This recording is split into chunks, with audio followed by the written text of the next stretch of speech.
Welcome to the Scene Snob interviews with your host, Mick Manhattan. Please like and subscribe to our channel and follow us at the Scene Snob.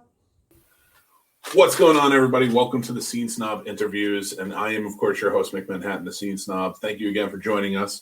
I have a very special guest with me here today, Mr. Dustin Ferguson, who is the director of direct-to-video, straight-to-video horror movies of the 90s. I got to check out this documentary. It just came out 2 weeks ago. And man, the nostalgia is real. It just hit me. It hit me so hard to my days in the video store all the way till now. And welcome to the show, Dustin. Thank you so much for being here. No, thank you for having me. The honor's mine. I appreciate it. I'm so happy to watch this movie. There were so many movies I forgot about that you showed that, just these golden direct-to-video movies that, I started writing them all down as I'm going, and I'm like, I'm going to revisit this and this, and I was just so thankful. That's the purpose of it, for sure. Absolutely. And so obviously, you're a video store kid. Yeah. And here at the Scene Snobs, we pride ourselves on that. A lot of our hosts and stuff, we talk about it all the time, those days in the video store of just looking at the box art and appreciating all the good horror movies and sci-fi and such. But for you, how did this get started? Where did you work in a video store? Did you want to, where did direct-to-video come from? Okay, to backtrack a little bit, I'm a big horror fan. I grew up collecting horror movies and the video store era, the late 80s, early 90s. And I actually went to college to open a video store. But this was in the early 2000s, and so all the video stores obviously were going out of business then.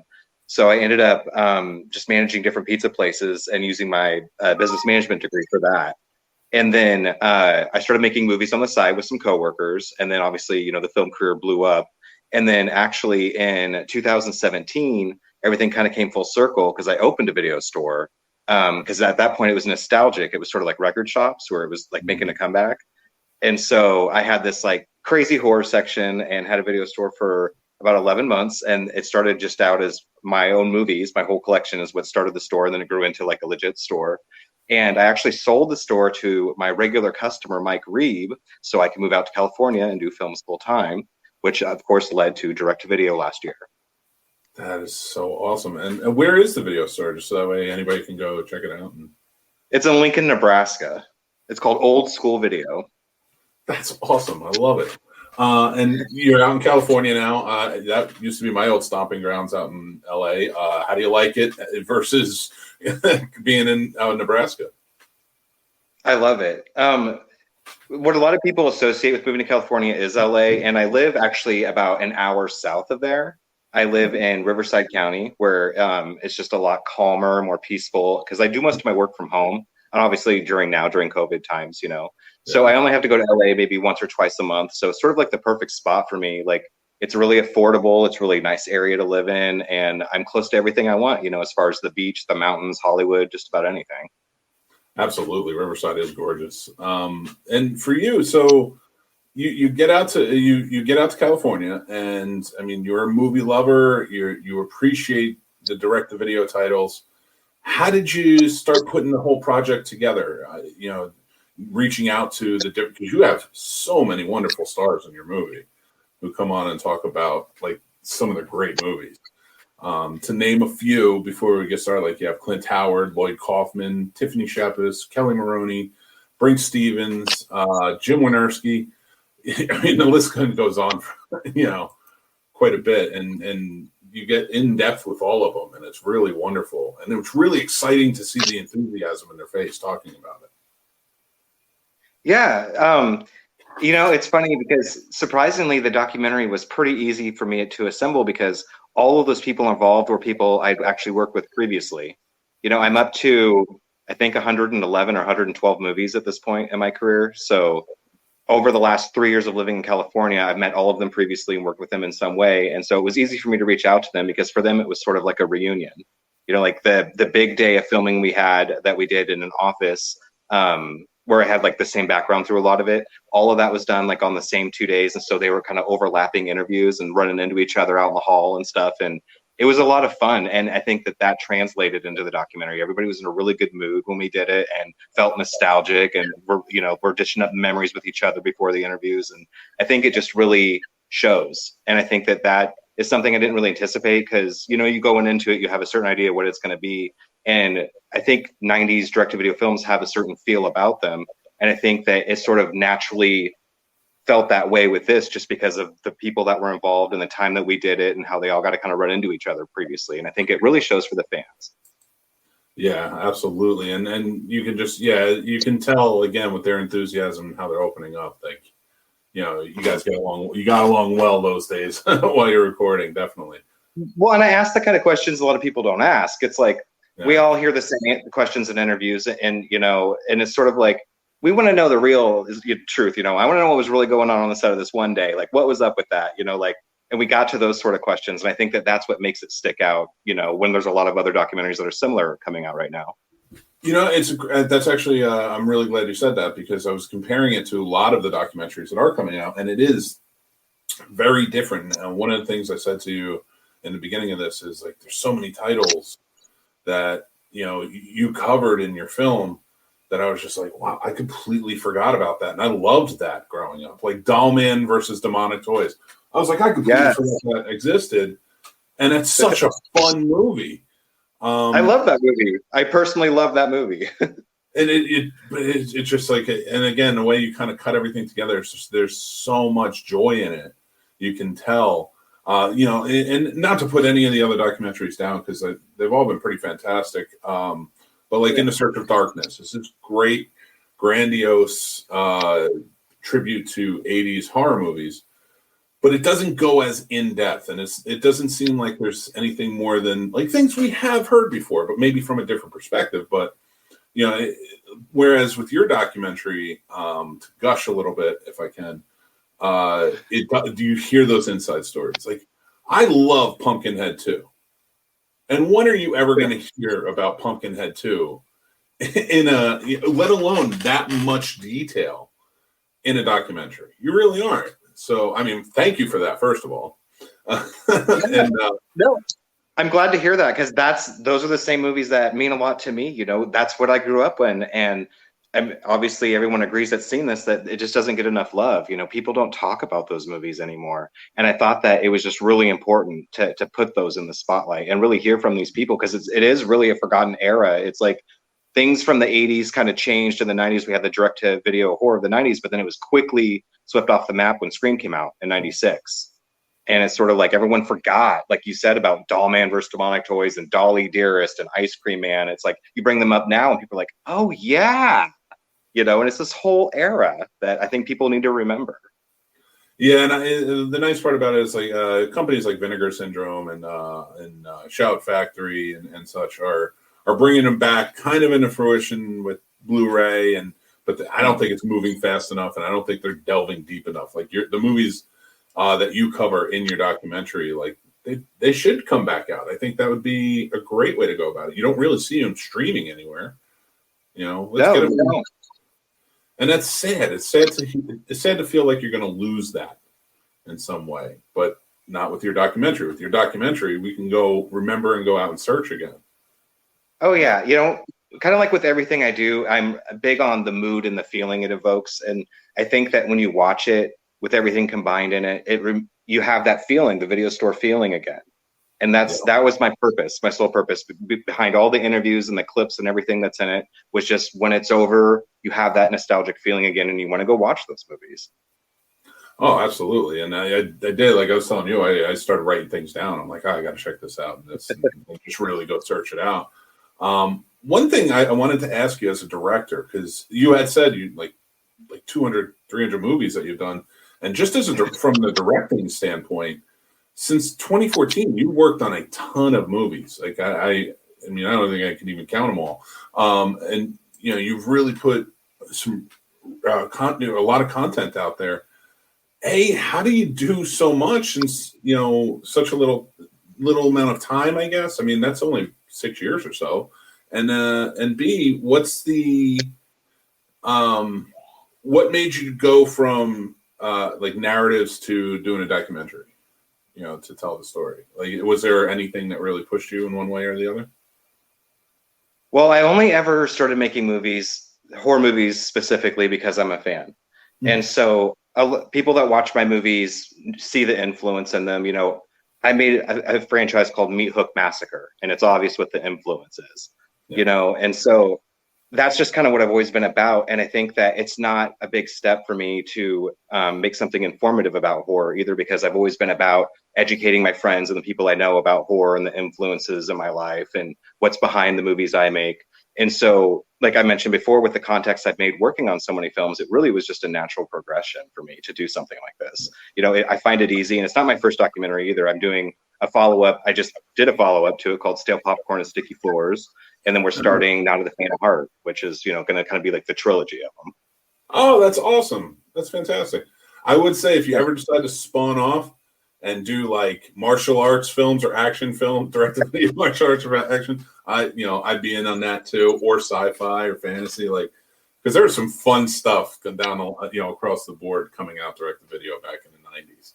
It really was. Yeah, no, definitely. There's so much out there to unearth. And kind of going back to your initial part of the question, like I do so much, obviously it's not out of the question that I would do that in a couple of years from now. And the reason, it's funny because I get a lot of comments on social media. People are like, when do you sleep? Like, how are you doing this? Like, what's going on? And it's funny because for me, like right now, I'm just sitting around today doing interviews. Like I'm good at managing my time. I'm an efficient worker. I used to get in trouble at a lot of my regular jobs for being the first person done because people thought that I was cutting corners, and it's just because of my efficiency and the way that I plan. And so when I started doing films, I started as an editor. And I think that if you're going to be directing movies, it helps to have that sort of knowledge because you don't waste time. You get what you need. You kind of can plan in your head, for it. And a big part of making movies for me is the editing. So often on the same day I shoot, I go home and edit that footage. Because we only film for like 2-3 hours that day. And so it's easy to just go home quick and put the footage together. And then if you're doing that every day you film, on the last day of filming, you put that last bit of footage together and you have a rough cut already. And I've gotten to the point now where I have a whole crew of people. I've got a sound guy that as soon as I have the rough cut done, I just pass it on to him and he does the sound. And then basically my work's done. I can go on to the next project. And having multiple projects going on at once, like typically I have anywhere from 3 to 6 or 7 movies going on at once. I think that really for me is what keeps it going because I can bounce around between the two. You don't get burnt out on one project. A lot of people will go shoot a movie. It takes them 6 months to shoot the movie, and then it takes them 6 months to edit it because they want to relax and get away from it for a while. And I think that when you have all these different things, it's like, well, I'm sick of this. I'm going to go work on that. And then everything just kind of eventually all gets done at the same time. Nice. And so for that, then, how is this year of the apocalypse? Has it slowed you down at all, or has it? Where has your creativity gone to do this stuff, like to keep that busy? Well, like with many people, it was totally unpredictable because we had usually, because I put so much out, I planned like the whole next year in advance. So at the end of last year, I had all of 2020 mapped out. We had posters for the movies we were going to do. All this stuff was in the works.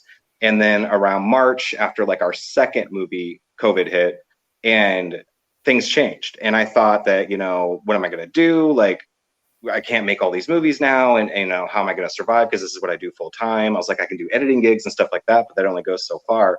And something just sort of happened when I kind of got the idea about doing like a COVID type of movie with people that could self-film themselves. And so we did 5G Zombies, which was, I've always been about exploitation, and there was all the headlines about the 5G service and the conspiracies. So I'm like, well, let's make a movie where people are trying to survive an apocalypse. This would be easy to do. COVID's going on. No one's outside. It looks like an apocalypse. All these people can film themselves and narrate like they're surviving it and everything. And so we did that and put it together, and it kind of went viral. And so shortly after that, the murder hornets were on the headlines.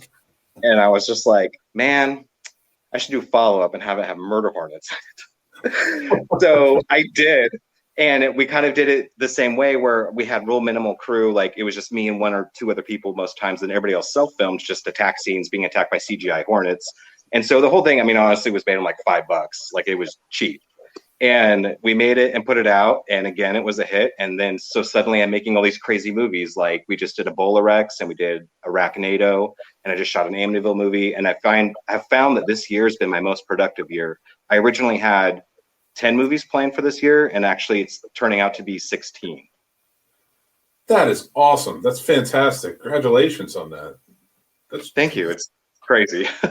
It is. I mean, I can't imagine it is, but you can tell, like, again, like that joy bleeds through, and I can tell you're excited about what you do. So, you know, it's filmmaking. I used to be a filmmaker. I used to be a producer, and you know, for me, it was always like, oh, I cannot wait to get off set, but I couldn't wait to get back the next day either. Like, it was just that full of a time. May tire you out, but you still like love it. It's a calling for sure. I thrive off of it. I mean, it is my drug. It's what I thrive every day. I wake up with, and I tell everybody this, I always have like a sense of urgency because, you know, you go through a lot in life and it makes you think about things, and, you know, every day could be your last. And I think there's a lot of people that spend their time just not doing much. And I feel like the point of life is to succeed and to follow your dreams. Like, what else is there if there's not that? And so it's so easy for me to wake up and be excited and work hard on stuff because I see the reward of that. Yeah, absolutely, and that's so well put. That's such a great thing, and I have a lot of filmmakers watch this, so you know, it's always good, I think, for other filmmakers to say things like that to kind of inspire some hope of, you know, like what they're getting into, you know. So thank you for that. No, for sure. And you know, I gotta give you a lot of credit for doing the work too, because there's a lot. You know, I tell filmmakers all the time, it's like, just you gotta do the work. You gotta be creative. But you got to do it.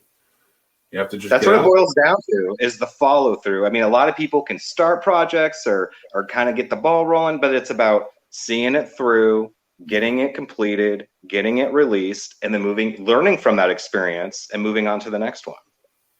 Exactly. Well, perfectly put. And but for you, like having kind of a banner year with that many movies during a time where nothing or very little at least is getting done.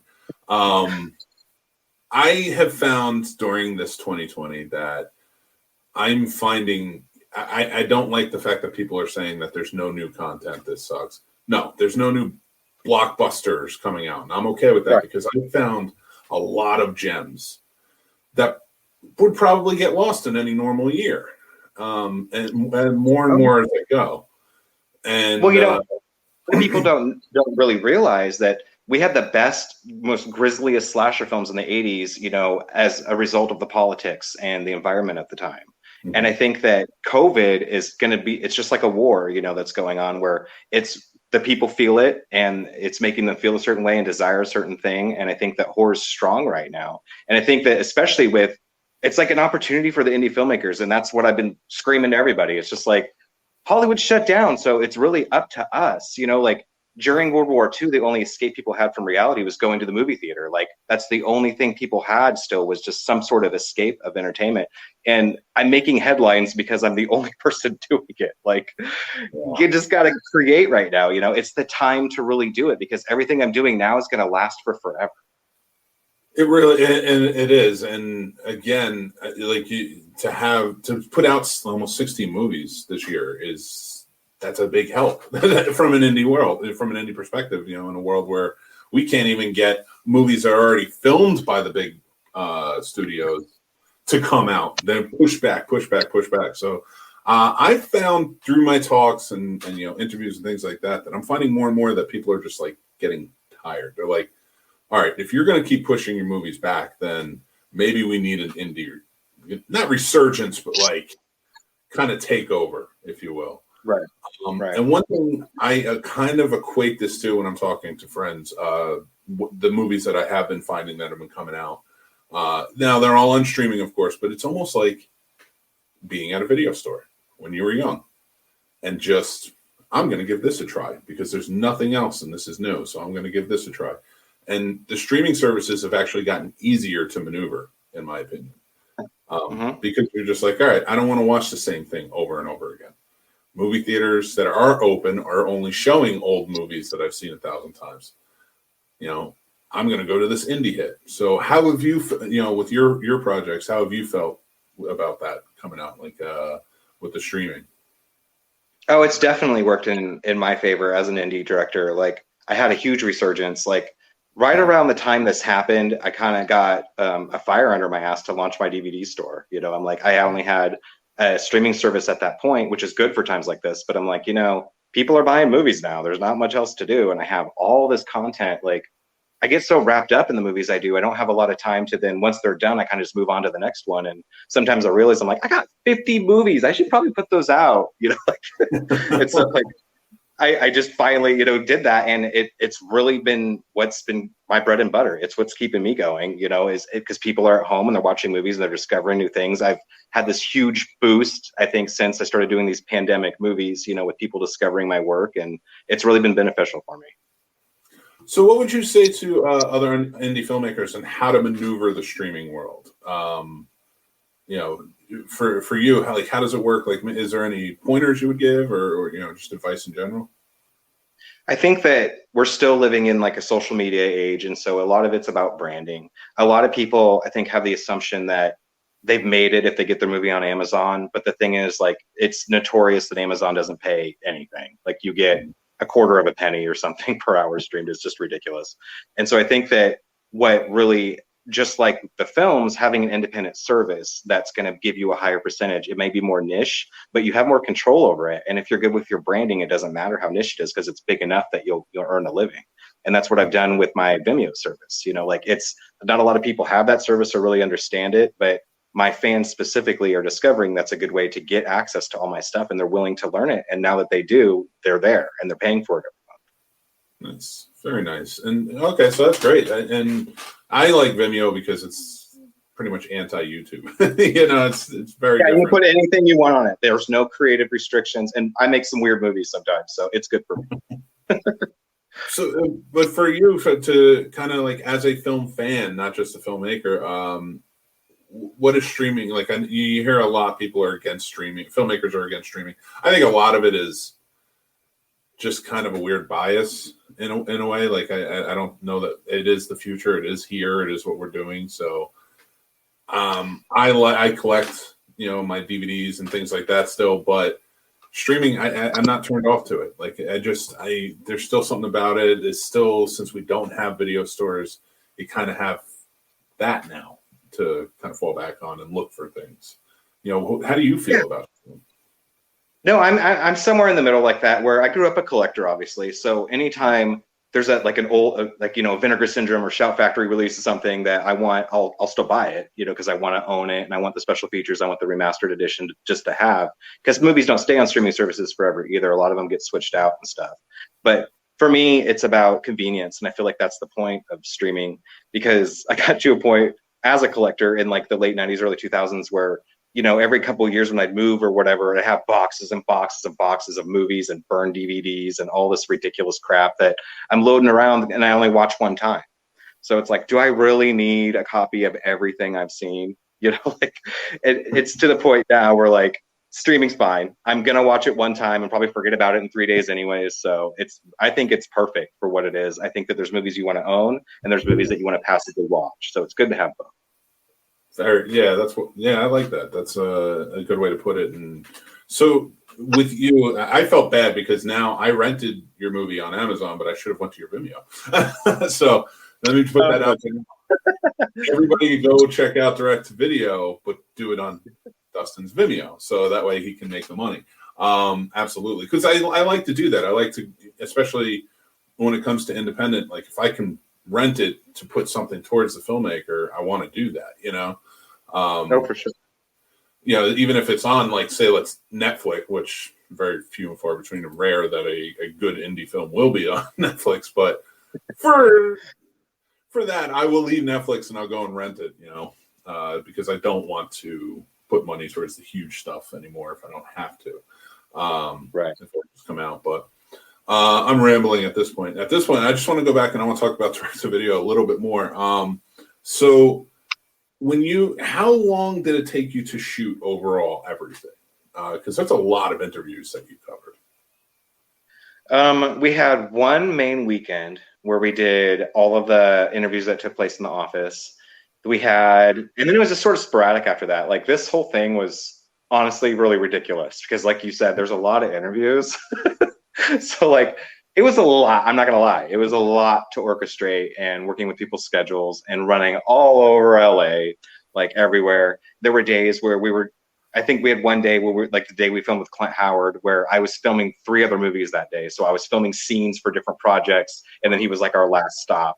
And so that's kind of how it ended up by the end of production, where it was like, well, can we squeeze in another interview this day? I'm going to be in LA.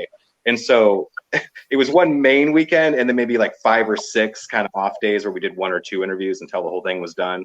And then I think I can't remember if that one had any self-shot interviews. I don't think it did. I think we pretty much did all of them, just kind of done that way. Well, how did you map out what movies you wanted to, focus on in the film before you started, or was it kind of organic in a way where you were talking and they kind of came up? It's a mixture of both. I find that editing can be very organic. When you start putting the footage together, it takes on a sort of flow. And so I didn't know the exact structure per se. I knew what information I wanted to give, what movies I wanted to talk about. And so I had like the same set of questions I asked everybody for this. It was just like, so A, B, and C, and then left room for them to elaborate.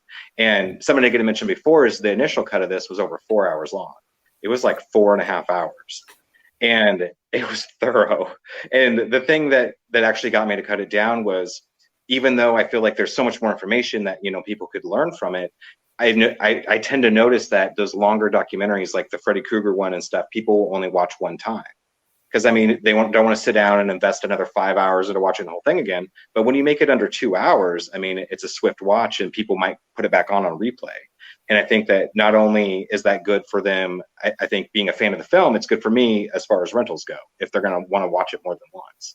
And so it was very sort of, it was based on the movies I grew up on, in the 90s. Like I knew what ones I wanted to talk about. But then I sort of like created a structure starting with the beginning, like who were the pioneers, who were the people, like Full Moon and Trauma, and then what inspired those films and people that have worked on those projects that have gone on to do their own things, and sort of just kind of went through the 90s. And it's the same thing I did with the newest one with the Grindhouse films, Still Popcorn. I started like in the early 70s and work our way to the late 80s. I think that that's just the best way to inform people and give out the information. Oh yeah, that was one thing I really enjoyed about it, is like it seems very linear, and it's in the times that you cover. And finishing one of the films you talked about towards the end was Campfire Tales, which I love. Oh my god, I love that movie so much. I loved that movie when it came out, and that was one I remember working at Hollywood Video at the time, and we saw it was like new on the shelf, and I was like, I need to watch this. It was like Friday night, me and my buddy go home and we watch it, and we're like, this movie's great, like. And then I forgot about it. And now I have to go rewatch it. I wrote it down again. I'm like, I haven't seen this in forever. That's what was sort of fun about making this was as going through the movies I want to talk about, of course, then I'm racking my brain, like, who do I know that's involved in these movies? And so it was like anytime I could find anybody related to anything in any way, I was like, all right, opportunity to talk about the movie. Let's get you in it, And so like Joe Castro had done some effects on that movie. I'm like, you've got to be in it. Then now I can talk about Campfire Tales. I just felt it was really necessary to cover those kind of movies. Absolutely. And again, you picked great representatives of like through the time, like, starting off with Charles Band and Full Moon and, Lloyd and Trauma, like you're right. They're the pioneers, and they came in from the 80s and hit direct to video so hard. And it worked in so many ways. So was that like your first time, like I talking to like Lloyd or I know you said you worked with a bunch of them before, so Sure. I've worked with him a few times. I did a documentary in 2015 or 16 called Penny Pinchers: The Kings of No Budget Horror, and he was interviewed in that. And I actually worked in the booth right next to him at Comic-Con when I was working on Killer Tomatoes 2 years ago. And then that's when we set up this interview. And I worked on every other Grindsploitation film that they've put out, and I actually edited together and directed Grindsploitation Part 8. So I've got some ties to Trauma, and they've released a lot of my films over the years too. Oh, that's fantastic. That's awesome. So like you going out and you have the Scream Queens in there, you have everybody. So I cannot gush over this movie enough. I just saw so many faces pop up, and I was so excited to see. Well, I have to say that's exactly why I made this. Like hearing you say that's all I care about. Like even if I don't make any money on this, and I haven't yet, honestly, I think that it shows I'm doing it for the love, and to hear the fans say, "Oh my God," just like what you're saying, that's why I made it. Well, I definitely did. I'm sitting there talking to my wife about it, who is not a huge horror fan, and I'm sitting there, I'm like, oh my God, you talked about this movie, and I was like, I remember renting this at Premiere Video in New Jersey, and I was just like, and she's like, that's really cool, but she didn't watch it with me yet, so I was like, you got to watch this movie. You don't understand what direct-to-video meant to young horror fans in the '90s, and you hit it well with the nostalgic feel of this doc. Thank you. And yeah, so I mean, fantastic. And I can't wait to check out the rest of your docs. I'm going all of your movies, but I definitely I love a good horror documentary, especially filmmaking horror documentary. So I'm going to go right through all of them. I think on Shudder, when I first signed up for that, I just spent like 3 days on their horror documentary page. And like one of them was that Nightmare on Elm Street 4.5 hour movie, and then the Jason 6. So I have no problem. Very inspirational, especially as a filmmaker. Like renting the Full Moon movies, they always had the Full Moon video zones at the end after Puppet Master that would be like the behind the scenes, and that's what made me a filmmaker. Was I would watch those more than the movie themselves, just like seeing how they did it, how much fun they were having on set, and how cool it was, and they were creating these crazy things, this whole world. Like that's all I've ever wanted, and so that's what I'm trying to bring back. Yeah. Especially when you talk about Puppet Master 3, which is the best one in my opinion. Part 2 is my favorite, but I know everyone loves Part 3. I do love Part 3 because it's like an epic scale of Puppet Master. Everybody's like, layman's are like, oh, Puppet Master, that's one of the best, and I'm like, yeah, you need to go down the line a little bit more. Because as great as that one is, and then it's all right. Like go get to set 2 or 3 or 4. So for me, I have to ask you, and I'm not going to ask you for your ultimate favorite of the movies that you cover in your documentary, but what's the one that stood out to you? You were like, this needs to be in. I need to talk about this movie and, shout it from the rafters. I would say that Full Moon for sure, because around that time I worked on the new Blade, the Iron Cross movie for Full Moon. And so that was sort of at the same time that I was working on this. And so I definitely have favoritism towards Full Moon movies, but also specifically, I have to give a shout out like Dolly Dearest, because it's such an underrated movie. I'm obsessed with Dolly Dearest. I have every version of it released and no one knows of it. People today are still like, what is that? And I'm like, are you serious? And so that was real crucial for me to get that information out there. And also Ice Cream Man, because it was an opportunity, obviously, to talk with Clint Howard, who everybody knows. And it's a really underrated gem. It really is. I can't talk about that movie enough. That's one that has always stuck with me because like Clint Howard is just so deranged in that movie and fantastic. Yeah. Well, I want to say, I just have to say thank you, Dustin, for coming on the show. It's such a great time, and I would love for you to come on and talk. Let's talk more about your movies. That would be. That. I had such a great time talking with you because you can tell you're such a real fan of the genre. But I like to end things on kind of a fun note, and I want to ask you, it's Halloween time. It's the spooky season. What's your top 5 you must watch during the Halloween season? Ooh, during the Halloween season. Okay. Halloween 1, 2, and 3. I mean, come on. Like, if you're not watching those every year, you're not a Halloween fan. I highly recommend, I'll give a shout out to my buddy, Chris LaMartina, who made the WNUF Halloween special.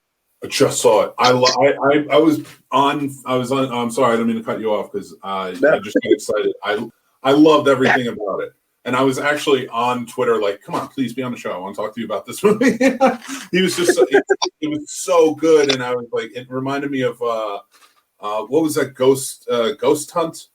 Ghost Watch. Ghost Watch, the BBC special they did back in the 90s. And I'm like, this is perfect. I was like, this reminds me exactly of what news was in the 80s. Definitely. And I think people need to discover that because there's something, the nostalgic factor with that thing is what's big about it. I grew up, being obsessed with horror movies. I would always record movies on TV. So a lot of the movies I grew up watching had commercials in them. They're old 80s recordings. And watching that, actually inspired me a lot. I went and made 3 features that were similar, that were after school special movies that had fake commercial breaks set on Halloween. And that was, I just released that actually. It's the WXIP TV Channel 6 triple feature. So seek that out if you like that.